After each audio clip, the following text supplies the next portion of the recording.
السلام علیکم ورحمۃ اللہ وبرکاتہ۔ اردو تحریریں سننے کے لیے میرے چینل کو سبسکرائب کریں۔ موت کے وقت کلمہ شہادت کی تلقین کرنا۔ جب کسی شخص کے انتقال کا وقت قریب ہو جائے اور آثار سے یہ اندازہ ہو جائے کہ اب اس کا آخری وقت ہے، تو اس کے پاس بیٹھنے والے کلمہ شہادت یا خالی کلمہ پڑھیں۔ درمیانی آواز سے اس طرح پڑھیں کہ وہ شخص سنتا رہے، لیکن کوئی شخص اس سے یہ نہ کہے کہ آپ کا آخری وقت ہے، آپ کلمہ پڑھ لیں۔ یہ طریقہ صحیح نہیں، کیونکہ وہ ہو سکتا ہے کہ وہ تکلیف کی وجہ سے انکار ہی نہ کر دے۔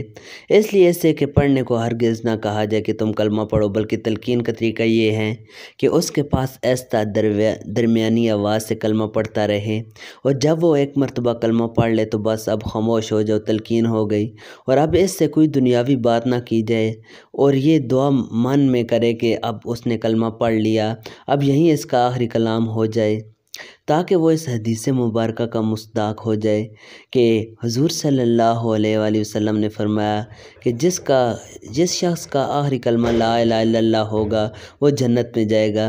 اللہ تعالی ہم سب کو نصیب فرمائے آخری کلمہ شہادت۔ ہاں، البتہ اگر کلمہ پڑھنے کے بعد وہ پھر کوئی دنیاوی بات کرے تو پھر دوبارہ اس طرح کلمہ شہادت یا صرف کلمہ شریف کی تلقین کی جائے۔